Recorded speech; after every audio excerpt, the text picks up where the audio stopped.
You know, we all want to say, oh, a revolution is coming.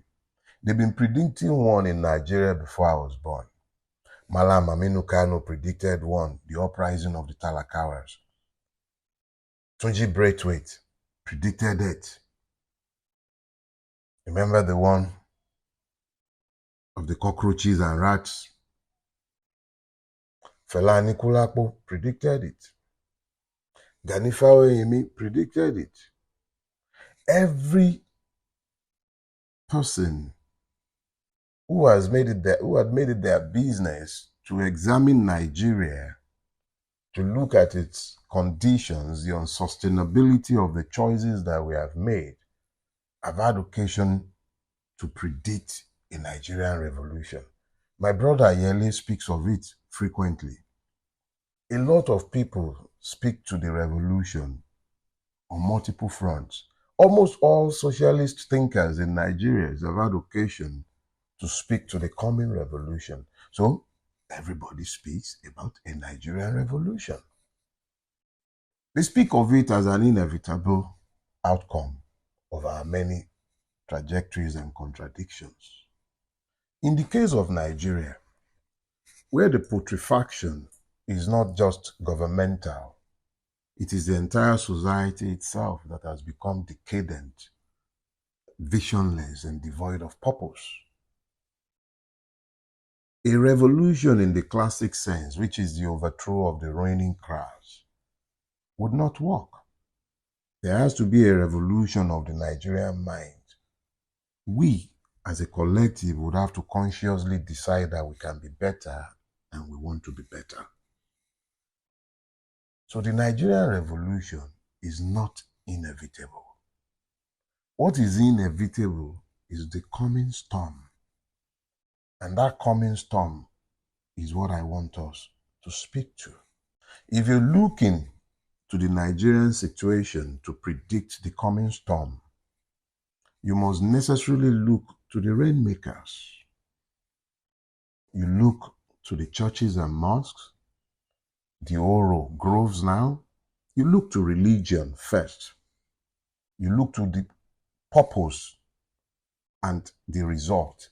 What has religion achieved in the Nigerian space? Stupefaction. So the Nigerian is not really given to too much thoughts any longer. He is largely dependent on the reflexes that he has inherited from his religious indoctrination. So instead of looking to use his God-given brain to resolve the problems, he is given to his religious reflexes in order to react instead of to respond. So when you have a situation where these perfect rainmakers are in the Nigerian space, the only thing you guarantee because of all these inequities is a storm, not a revolution. That our young lady from the south, preparing to cross the Sahara, she already knew she'll be raped. So she bought condoms. She prepared for the journey. Rape was an acceptable risk. So to minimize that risk, she bought condoms, which she will ask her rapist to please use. Eventually, maybe a few out of 10, maybe out of 10 young men and women who will trek across the Sahara, cross the Mediterranean, let's say about 6 or 7 out of 10 would eventually make a harrowing months in detention camps, immigration camps. Eventually, they make it to mainland Europe. Go to the internet. You see multiple videos. I saw one made by CNN, actually. Young Nigerian girls in Parc du Prince in Paris being paid €5 to trade their flesh out in the park. They escaped. That is their own reaction. Responses. Multiple people have different stories to tell, but they saw the coming storm or the rain started earlier in their neighborhood. But what are the ruiners themselves doing? Almost without exception, everybody responsible for the ruination of Nigeria has a second passport. They have second residences. I know Obas, including the idiot who was trying to murder me. He carries foreign passports. They all carry foreign passports. They have foreign residences. They've given up on Nigeria. They are busy telling the Yorubas to hate Igbo, Hausa to hate Fulani, Fulani to hate Igbo. At the end of the day, they themselves are none of those things. Those things do not separate them. They are neighbors. In Knightsbridge, on the Potomac, in Dubai, they buy houses in Mecca, but their heart is far away from Allah. They buy homes everywhere. Nigeria is not their home. They are responding, planning ahead for the storm that they know would necessarily come because of the actions and inactions.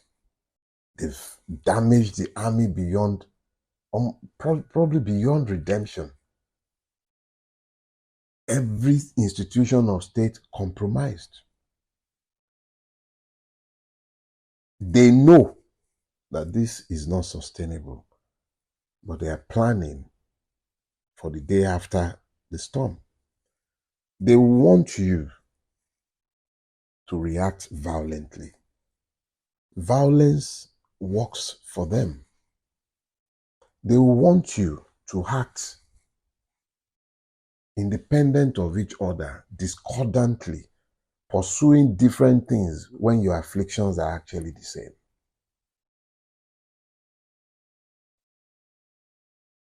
The ruiners have gamed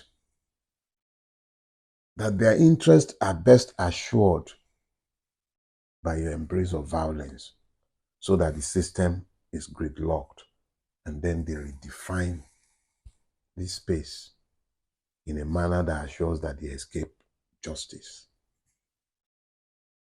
Have you heard anybody talking about consequences for those who looted the subsidy regime? Have you heard anyone talking about charging Adisirika for the national embarrassment that was here in Nigeria? Have you heard anyone talk about it? How many times have you heard of Malami swallowing billions and billions? Who has charged him with anything? Trillions were printed during Buhari's regime. The only person being chased around is Emefiele. Trillions are still being squandered today, as if there is no tomorrow, as if tomorrow does not even matter. You're talking about a country with the perfect storm brewing. Over 20 million children. We're talking about the children that are not in school that should be in school. What about those who are not of school age any longer, much older? They're already in their late teenage years. They're already in their 20s. No training of any sort. No capacity for productivity of any sort. And yet, we've not declared a national emergency to prepare for the coming storm. These started where NSAS progressed to. NSAS progressed to end bad governance, end impunity. And that was where the last protest began. It began with end bad governance. It distilled issues. If you harmonize the lists, you probably have about 12 issues. Not a single one of those issues have been addressed. The first thing that the Nigerian state did in reaction was to bring some stupid bill that presumed to curtail the rights of Nigerians to be human. stupidity and hubris of the highest order. There is a coming deluge. Let me say it again. There is a coming deluge. Ignore it at your peril. Address these issues. Address them urgently. Them, meaning the ruiners. They belong to no tribe. Fela said it rightly. They are beasts of no nation. They know nothing about God. Those who know of God will not leave you to be starving when they are spending billions, 90 billions to subsidize Hajj. You come, how many people will go to Hajj? How many would have benefited from all of that? Where did they find that in their own Quran? And as they are wasting money on you going to Hajj, they are doing the same with the Christians who are not even going to Jerusalem most of the time. They go to Jordan. They go to Lebanon. That is how they are preparing. You prepare by uniting yourselves.